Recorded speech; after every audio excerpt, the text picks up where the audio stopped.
we stand before the dark and foreboding castle of the Demon Lord, where a group of adventurers finally arrives at the gate after discovering the enemy leader's location. The group's mage says that Yuga is capable of leading the team to victory, so he calls his companions together for this final battle. With that, the castle gate opens, and red eyes can be seen along with ghastly groans echoing from inside. Yet without showing a trace of fear, Yuga enters with his friends, and they immediately come face to face with one of the Demon Lord's bodyguards, one of his minions, who displays an unsettling confidence despite being vastly outnumbered. The mage casts a spell at him, but the demon cancels it with incredible ease. Next, a warrior steps forward and unleashes several sword strikes, but the opponent is fast enough to evade each attack and then kick the swordsman back into place. Then a companion casts a support spell on Yuga to increase his power, and he feels ready to attack with his Excalibur skill. At that moment, the demon counters with Infinite Darkness,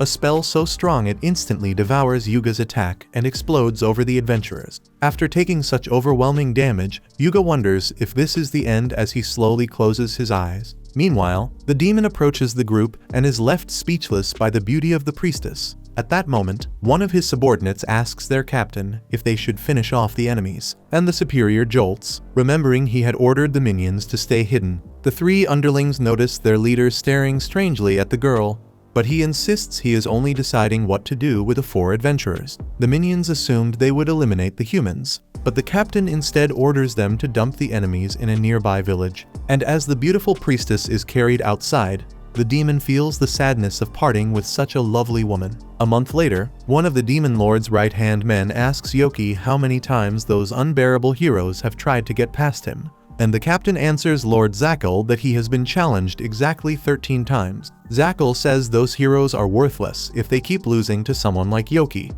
then bursts out laughing, triggering laughter from the other demons around him. The Demon Lord asks why Yoki hasn't killed the heroes, and he explains that useless people like them aren't worth the effort. If that's the case, the Lord says he'll let Yoki's subordinates handle it, but knowing they won't be able to defeat the heroes, and not wanting to kill that beautiful girl, Yoki promises he'll take care of it. Upon leaving the throne room, Yoki thinks to himself that the heroes' lives will be in danger if he spares them again. Ironically, Yoki is strong enough to hold off the entire quartet alone, but they certainly have enough power to defeat the Demon Lord. In any case, while he reflects on the situation, the entire world is being controlled by his master, and it's best to resolve this before those humans truly find themselves in hot water. The next day, Yuga and his companions return to challenge the Demon Lord's guardian again. Calling Raven to attack with him in a new strategy, the leader forms a duo to corner the opponent. But Yoki is too strong to restrain and ends up slamming both of them into the wall. Seeing that things look bad, the priestess runs to heal her allies and tells Makana to hold the enemy off as long as possible.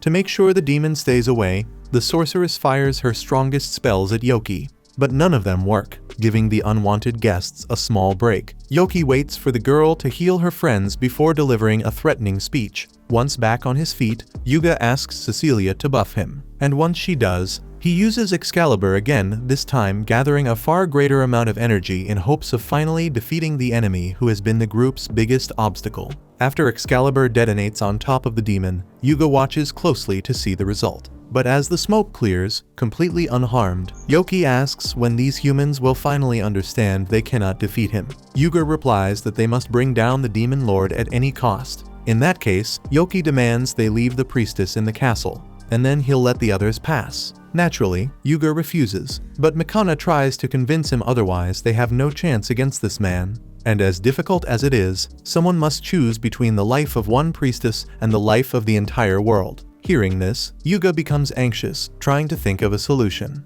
But Cecilia tells her friends to go ahead and sacrifices herself for the group. Yuga promises to come back for her later, and Yoki keeps his word and opens the door for the heroes to pass. When the three leave, the priestess knows she doesn't come close to matching this enemy, but she promises to fight to the end as she fires a holy laser at Yoki. The demon absorbs the attack and quickly raises his hands in surrender, saying his name to the human. She asks why anyone would introduce themselves to someone they are about to kill, and he explains that if he really wanted to kill her or her companions, he would have done it long ago.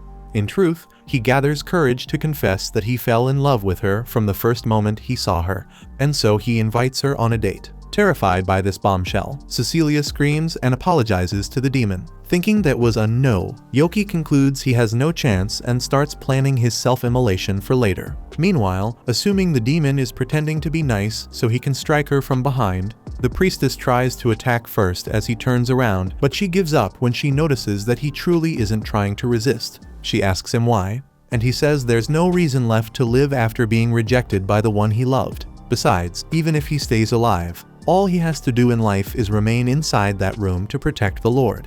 And he doesn't even have permission to go out and attack human villages. Still, truth be told, he doesn't even want to do that. Cecilia accuses the demon of lying, because all demons are cruel, including their leader, who wants to dominate and destroy humanity. Yoki explains that he may look like a demon, but he was actually reincarnated from another world and is human on the inside. Since that's the case, the girl asks why he serves the demon lord if he could defeat him with his vast power. Yoki explains that if he did that, he would be appointed as the next lord, something he doesn't want. Because of that, Yoki spends his life confined every day, with no chance to do anything. What he wanted was to put an end to his own pathetic life. But that changed when he met Cecilia, who gave him the feeling of what it truly means to be alive for the first time. However, now that he has been rejected, he has once again lost the desire to continue living. Even so, Cecilia says he shouldn't feel that way, since he has the power to turn this war around. And if he really has even a little humanity inside him, he should use that strength to change the course of the battle against the demons. With that, inviting him to fight by her side around the world, the priestess extends her hand and says there is still time. Sometime later, in the Kingdom of Clarity, the group of heroes sent to the Demon King's castle is decorated by the king for their incredible feat of defeating the enemy leader. For that reason, That's Orda Clarity, with his authority as the highest ruler of that kingdom, declares the beginning of a 3-day celebration to commemorate the victory. Meanwhile, watching the royal capital from afar, Yoki rips off his own horn, presenting themselves to the people after their act of bravery. The group of heroes parades through the crowd. Yuga says they wouldn't have won if not for Cecilia, and that makes Mirika jealous. Back to Yoki. After removing from his body anything that would imply he was a demon, the young man goes to the city's adventurers guild and asks to register at the counter. Out of patience and clearly not knowing exactly what he's doing, the attendant finds the form, and Yoki fills it out without delay, receiving the guild identity card that classifies him as an F-rank adventurer, still a long way from rank S, the highest rank that can be reached if a newcomer completes enough missions. The clerk also tells the kid not to lose that thing, especially over the next 3 days, because the rest of the staff was released for the festival and he'll have to deal with everything alone. Anyway, the man introduces himself as Clayman and wishes the rookie luck. Later, at an inn, Yoki throws a good amount of coins onto a table and, satisfied with the money he earned on his first day, believes he could live a stable life in the human world and, above all, confess to Cecilia again and get a chance to go on a date with her. Sometime later, upon entering the guild, Yoki hears 2 adventurers talking about a boy who is rising in rank extremely fast. That very boy walks up to Clayman with 5 different missions and says he came to collect all the rewards, while the clerk wants to know why this kid always insists on being served by him, even when there's a cute girl right next to him ready to help. Yoki explains that he got used to Clayman, and besides, he works fast. Putting that aside, Clayman asks who this boy really is, and he nervously replies that he's just an ordinary adventurer, not falling for that nonsense. Clayman doesn't believe someone who rose from rank F to D in just 1 week can be called ordinary. Still, since the boy hasn't done anything illegal, the attendant can't investigate him or anything like that, so he drops the matter. At that moment, disguised so she won't be recognized, Cecilia walks up to the counter and invites Yoki to her house to talk. Obviously, the supposed demon isn't going to let that chance slip away. So shortly afterward they arrive at the adventurer's mansion by carriage. One of the gate guards, as always, is eager for the beautiful Cecilia to return so he can admire her angelic face again, but when he sees a kid stepping out of her carriage, the big guy approaches him with hostility and asks what he's doing inside Miss Cecilia's carriage. The lady of the house appears to scold the guard, while another guard pulls him away before things get worse. Inside the mansion, the priestess apologizes, since she should have found Yoki earlier, but he doesn't regret the time spent as an adventurer, because he was having a lot of fun. He's actually surprised she managed to find him. and she explains that Yoki has become the city's main topic in the last few days because he rose in rank in the blink of an eye. And speaking of that, Cecilia says that's exactly what she wanted to talk about. She wants him to leave the Adventurers Guild. She explains that even though the Demon Lord has been defeated, it's not as if all dangers in the world disappeared along with him. And it's a fact that the human nations will soon restart their usual conflicts in search of supremacy. The signs are clear. For example, Yuga has begun receiving several marriage proposals from other nations. And Yoki understands why, as if the guy didn't already have premium skin. Now he's the most popular man in the world at the moment. However, Cecilia explains that those proposals go far beyond that, since marriages with important figures are simply a way to gain more power and influence in the human world. And the kingdom that has the great hero by its side will have an ally capable of turning the tide of a war. Obviously, Yoki will become one of this kingdom's S-rank adventurers sooner or later. But the moment the boy reaches that rank, every eye will turn toward him, and if they find out he's a demon, they might try to use his power to conquer the world. For that reason, the priestess wishes Yoki wouldn't draw so much attention, and that he would at least advance more slowly within the guild. Since he shows no interest in leaving, she could simply hire him and pay him with the money she receives from her work.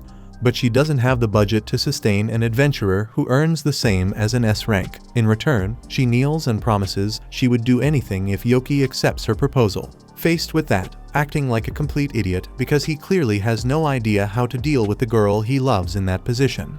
The boy makes it clear that it would be hilarious to imagine him falling for the sweet talk of any random little nation, because it's obvious crystal clear that he only has eyes for his beautiful and beloved Cecilia. After laughing at the boy's reaction, the girl is pleased with his answer, until someone knocks on the office door and walks in. It's Celia Aquarain, who introduces herself as Cecilia's mother. Yoki holds himself back so he doesn't embarrass himself in front of his future mother-in-law, while Celia explains that Sophia, one of her maids, will deal with the guard who disrespected Yoki at the gate. The kid imagines that a big guy like that won't learn any lesson coming from a defenseless little kitten like Sophia, while Celia is actually discussing with the maid how many of the guard's bones should remain intact. After settling the matter and dismissing the maid, Celia reveals that her daughter has received many marriage proposals, including one from the hero himself, Yuga, who apparently has a massive crush on the girl. Yoki goes crazy and swears he'll show everyone who the real monster is here, but Cecilia tells him to cool it, because she already turned down all marriage offers, including the hero's. Seeing that this young man clearly likes her daughter, Celia approaches him and proposes that Yoki marry Cecilia. Extremely nervous, Yoki looks at his beloved and apologizes for what he's about to say. But since he already confessed to her once and was rejected, what he wants now is to rise in life as an adventurer, and once he's stable in his profession, confess to her again, because he wants to respect her feelings. Hearing that, Celia says the boy passed the test, because she would never let her daughter marry someone who thought otherwise. Because of that, the lady of the house makes it clear that Yoki is always welcome in her home. After this conversation, Yoki and Cecilia meet in the garden to say their goodbyes. And after everything that was said in that room, to the demon's delight, they decide that from now on they'll address each other by their first names, a big step in intimacy for the two of them. Check out these videos appearing on your screen and subscribe so you don't miss the next part.